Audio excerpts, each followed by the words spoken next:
ഏറ്റവും അപകടകരമായ ലഹരി മരുന്നായ MDMA കച്ചവടക്കാരന്റെ വെളിപ്പെടുത്തലിൽ കേരളം ഞെട്ടിത്തെറിച്ചിരിക്കുകയാണ്. സമൂഹത്തിൽ നിരവധി പേരാണ് ADMA ഉപയോഗിക്കുന്നത് എന്നാണ് ഈ മയക്കുമരുന്ന് വിൽപ്പനക്കാരനായിരുന്ന നിസാം എന്ന ആൾ വെളിപ്പെടുത്തിയത്. ഡോക്ടർമാരും നഴ്സുമാരും വരെ തന്റെ കസ്റ്റമേഴ്സ് ആയിരുന്നു എന്നാണ് നിസാം വെളിപ്പെടുത്തിയത്.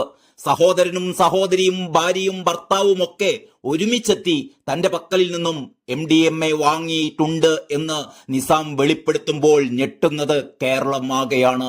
റിപ്പോർട്ടർ ചാനലിന്റെ ലഹരി വന്ന വഴി എന്ന ലൈവത്തോൺ സീരീസിലായിരുന്നു നിസാമിന്റെ ഈ വെളിപ്പെടുത്തൽ. താൻ 22 വയസ്സുവരെ യാതൊരു തരത്തിലുള്ള ലഹരി പദാർത്ഥങ്ങളും ഉപയോഗിച്ചിരുന്നില്ല എന്നാണ് നിസാം ആമുഖമായി പറഞ്ഞു വെച്ചത്. 2021 കോഴിക്കോട്ട് പോയപ്പോൾ സുഹൃത്തുക്കളുടെ നിർബന്ധത്തെ തുടർന്നാണ് താൻ ആദ്യമായി ലഹരി ഉപയോഗിക്കുന്നത് എന്നും നിസാം പറയുകയുണ്ടായി. അന്ന് അവരുടെ കയ്യിൽ MDMA ഉണ്ടായിരുന്നു. അന്ന് അവർ പറഞ്ഞത്, ഇത് ചെറിയൊരു സാധനമാണ്, നീയൊന്ന് ഉപയോഗിച്ചു നോക്ക്, ഇത് ഉപയോഗിച്ചാൽ നല്ല ധൈര്യം കിട്ടും എന്നൊക്കെയായിരുന്നു. ഞാൻ വേണ്ട വേണ്ട എന്ന് ആവർത്തിച്ചു പറഞ്ഞു. പക്ഷേ എന്നോട് വീണ്ടും പറഞ്ഞ് ഒടുവിൽ ഞാനത് ഉപയോഗിച്ചു നോക്കി. അന്ന് എന്നോട് അവർ പറഞ്ഞിരുന്നത്, നീ ഇതൊന്നും ഉപയോഗിക്കേ, അഡിക്ഷനൊന്നും ആവില്ല, എല്ലാം ഒന്ന് ട്രൈ ചെയ്യുന്നത് നല്ലതല്ലേ എന്നായിരുന്നു. അങ്ങനെയാണ് ഞാൻ ഇത് ആദ്യമായി ടെസ്റ്റ് ചെയ്യുന്നത്. അന്ന് അവർ എന്നോട് പറഞ്ഞത്, ഇത് നമ്മൾ മാത്രമേ അറിയുകയുള്ളൂ, വേറെ ആരും അറിയില്ല എന്നൊക്കെയായിരുന്നു. പക്ഷേ അവർ നാട്ടിൽ പലരോടും ഇത് പറഞ്ഞു പാട്ടാക്കി. പിന്നെ എനിക്ക് ഇത് വീണ്ടും ഉപയോഗിക്കാൻ തോന്നുകയായിരുന്നു. അഡിക്ഷൻ ആവില്ല എന്ന് വെറുതെ പറയുന്നതാണ്. എനിക്ക് നല്ല അഡിക്ഷനായി നിസാം വെളിപ്പെടുത്തുന്നു. പിന്നീട് വീട്ടുകാരൊന്നും അറിയാതിരിക്കാൻ വയനാട്ടിൽ പോയി വരെ താൻ MDMA വാങ്ങിയിട്ടുണ്ട് എന്നും ആദ്യമൊക്കെ 0.5 ഗ്രാം 1500 രൂപയ്ക്ക് വാങ്ങിയെന്നും നിസാം പറയുന്നു. പിന്നെ ലഹരിയുടെ അളവ് കൂടി വന്നു. 12,500 രൂപ, 25,000 രൂപ, അങ്ങനെ പിന്നെ ഉപയോഗിക്കാനും കച്ചവടം ചെയ്യാനും തുടങ്ങി. അങ്ങനെയാണ് താനൊരു കച്ചവടക്കാരനായി മാറിയത്. ഇത് ഉപയോഗിക്കുമ്പോൾ ഫസ്റ്റ് തോന്നുന്നത് നല്ല ധൈര്യമാണ്, പിന്നീട് ഉണ്ടാവുന്നത് സംശയമാണ്. മൂന്നാമത്തെ ഘട്ടം എല്ലാവരുമായി പ്രശ്നമുണ്ടാക്കാൻ തുടങ്ങും.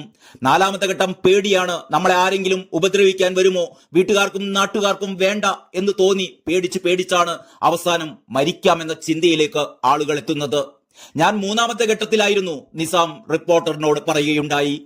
താൻ വിൽപ്പനക്കാരനായിരുന്നപ്പോൾ നാട്ടിലെ ഏറ്റവും വലിയ ഡോക്ടർമാരൊക്കെ ഇത് വാങ്ങാൻ വരുമായിരുന്നു എന്നും ആങ്ങളെയും പെങ്ങളും ഭാര്യയും ഭർത്താവും ഒക്കെ വന്ന് തന്റെ അടുത്ത് നിന്ന് ഈ മാരകമായ ലഹരി വസ്തു വാങ്ങിയിട്ടുണ്ടെന്നും നിസാം പറയുന്നു. BMW ഫോർച്യൂണറിലും ഒക്കെ വന്നാണ് കസ്റ്റമേഴ്സ് തന്നെ കൂട്ടിക്കൊണ്ടുപോയിരുന്നത് എന്നാണ് നിസാം വെളിപ്പെടുത്തുന്നത്. ഒരു വീട്ടിൽ ഉപ്പയും മക്കളും MDMA ഉപയോഗിച്ചിരുന്നത് തനിക്ക് അറിയാമെന്നും ഈ യുവാവ് പറയുന്നു. MDMA ഉപയോഗിച്ച് സംശയരോഗത്തെ തുടർന്ന് വിവാഹമോചനം നേടിയിട്ടുള്ളവരുടെ കഥകളും നിസാം പറയുകയുണ്ടായി. കോഴിക്കോട്, എറണാകുളം എന്നിവിടങ്ങളിൽ പോയായിരുന്നു ഇത് വലിയ തോതിൽ വാങ്ങിയിരുന്നത്. ഇതില്ലാതെ പറ്റാത്ത അവസ്ഥയിലെത്തി. ഡോസ് കൂട്ടി കൊണ്ടുപോകണം എന്നായി. ഇതില്ലാതെ എണീറ്റ് നിൽക്കാൻ കൂടി പറ്റാത്ത അവസ്ഥയിലുമെത്തി. ദിവസവും മരുന്ന് കഴിക്കുന്നത് പോലെയായി ഇത് കഴിക്കുന്നത്. രാവിലെയും ഉച്ചയ്ക്കുമൊക്കെ ഭക്ഷണം കഴിച്ച ശേഷം മരുന്ന് കഴിക്കുന്നത് പോലെ ഇത് ഉപയോഗിക്കാൻ തുടങ്ങി. 2 വർഷമാണ് MDMA ഉപയോഗിച്ചത്. ഇതിനു മുമ്പുള്ള 22 വർഷം ഞാൻ ഇതില്ലാതെയാണ് ജീവിച്ചത്. ആ തിരിച്ചറിവ് വന്നപ്പോഴാണ് ഞാൻ ഇത് നിർത്താൻ തീരുമാനിച്ചത്. എന്റെ സുഹൃത്തുണ്ട്, 6 തവണ ഡി അഡിക്ഷൻ സെന്ററിൽ പോയിട്ടുണ്ട്, ഇപ്പോഴും ശരിയായിട്ടില്ല. അവനവന് തിരിച്ചറിവ് ഉണ്ടായെങ്കിലേ കാര്യമുള്ളൂ. ഇത് ഉപയോഗിച്ചത് കൊണ്ട് എന്ത് കിട്ടും? പേരുദോഷമുണ്ടാവും, ബന്ധങ്ങൾ തെറ്റും. എനിക്ക് പണ്ടൊക്കെ സുഹൃത്തുക്കൾ ആരോടെങ്കിലും ഒക്കെ ചോദിച്ചാൽ ലക്ഷങ്ങൾ വരെ തരാൻ ആളുകൾ ഉണ്ടായിരുന്നു. പിന്നെ ഒരു 100 രൂപ പോലും തരാതെയായി.